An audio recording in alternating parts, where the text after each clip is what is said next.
se constitue sur le couloir de dictateur. La bonne parole, on n'y croit plus. Nos dirigeants sont des menteurs. On lâche rien. On lâche rien. On lâche rien. On lâche rien.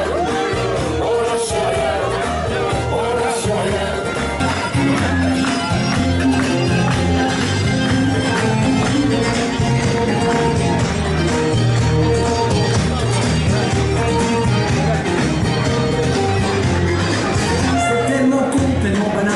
De parler de paix, de fraternité, quand des SDF crèvent sur la dalle et qu'on mène la chasse sans bateau, qu'on jette des miettes aux prolétaires, juste histoire de les calmer, qui s'en prennent pas au parti millionnaire,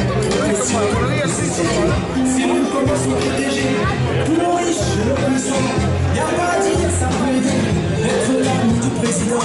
Chers camarades, chers électeurs, chers citoyens, consommateurs, le réveil a sonné l'heure pour mettre à zéro les compteurs. À l'appel des organisations syndicales CGT, Solidaires, FSU et les camarades de l'UNSA qui se sont associés aujourd'hui à Béziers, les salariés, retraités, privés d'emploi, militants syndicaux, politiques, associatifs, citoyens, nous sommes réunis pour manifester en ce jour de 1er mai, journée internationale de lutte pour les revendications, la paix et la solidarité entre travailleurs. Un 1er mai qui se situe dans un contexte particulier et pour la deuxième fois dans notre pays, au cœur d'une élection présidentielle dont le vote pour le Front National lui permet d'être présent au second tour. C'est un danger pour la démocratie, la cohésion sociale et le monde du travail. C'est un nouveau signal d'alerte du niveau de désespoir, de colère, d'incompréhension vis-à-vis des politiques menées depuis près de 40 ans dans notre pays. Dans ce qui s'est produit le 23 avril, on retiendra deux choses. D'abord, la banalisation des thèses de l'extrême droite, l'amnésie mortifère d'une partie de la classe politique et de certains médias qui ont déjà acté que ce parti pourrait accéder au gouvernement. Et sur cette question, nous devons continuer à dénoncer l'imposture du Front National, car il n'est pas un parti comme les autres. Il avance masqué, prétendant vouloir protéger les citoyens, mais quand il est aux manettes, comme chez nous à Béziers, il sème la haine, la division, il remet en cause le vivre ensemble, il s'attaque aux associations, aux organisations syndicales, il privilégie l'intérêt des affairistes contre l'intérêt de la population. Contre l'extrême droite est plus que jamais déterminée, nourrie par l'histoire de notre pays, dont les plus belles pages ont été écrites par le mouvement ouvrier et sa résistance à toute forme d'oppression, portée par l'aspiration à une transformation sociale qui prenne en compte les besoins du plus grand nombre par une autre répartition des richesses créées. Avec vous, nous devons agir pour faire reculer l'extrême droite. Pas une voix du monde du travail ne doit aller vers le FN, ni au second tour de la présidentielle, ni aux législatives.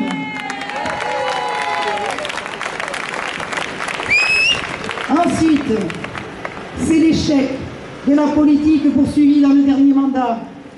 Ceux qui ont promis et qui n'ont pas tenu les engagements portent une lourde responsabilité. La crise et l'austérité qu'elle impose au monde du travail s'aggravent en 5 ans.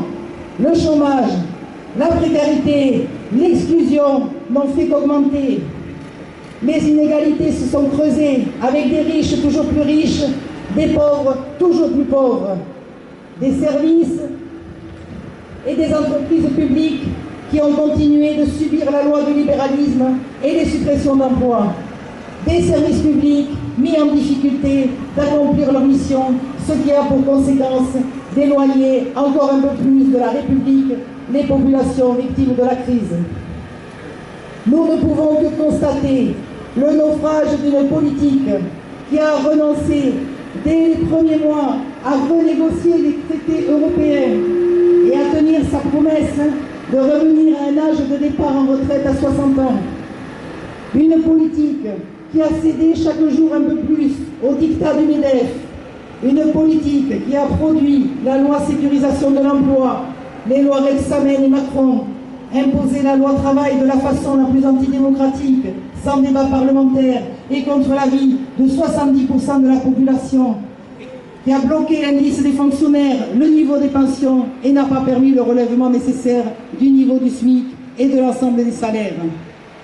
Ce n'est pas en proposant de poursuivre la remise en cause de notre système de protection sociale et des solidarités, en amplifiant la loi travail et avec de nouvelles suppressions de postes dans la fonction publique, avec le soutien des plus libéraux et du patronat, que nous traiterons des causes du vote FN. Demain, nous serons là pour combattre l'austérité et porter des propositions alternatives pour sortir de la crise.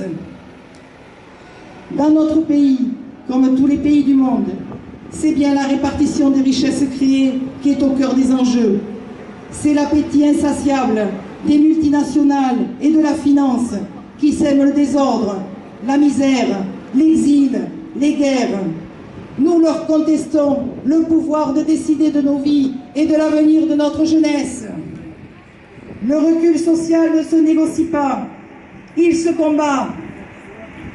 Dans toutes les entreprises et dans la rue, nous serons, avec les salariés et les plus démunis, moteurs de toutes les mobilisations nécessaires pour mettre en échec les politiques d'austérité et faire grandir l'idée qu'on peut faire autrement.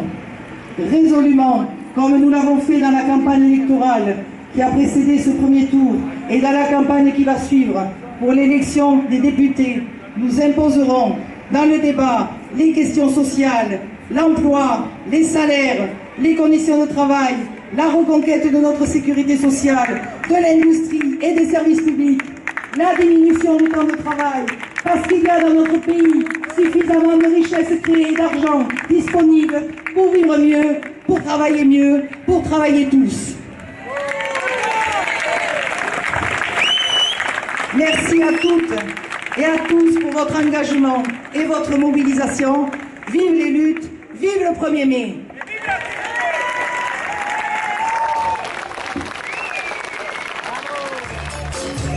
Amis, entends-tu les cris sourds du pays qu'on enchaîne? Oui, partisans, ouvriers, paysans, c'est l'alarme. Ce soir, l'ennemi connaîtra le prix du sang et des larmes.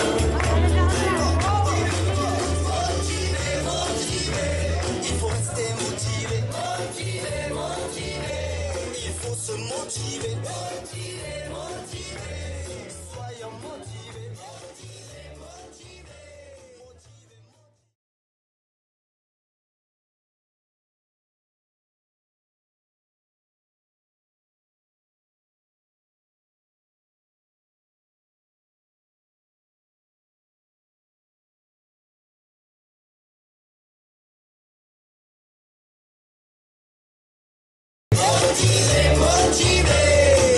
Motivés, c'est nous qui brisons les barreaux des prisons pour nos frères. La haine à nos trous, c'est la faim qui nous pousse, la misère.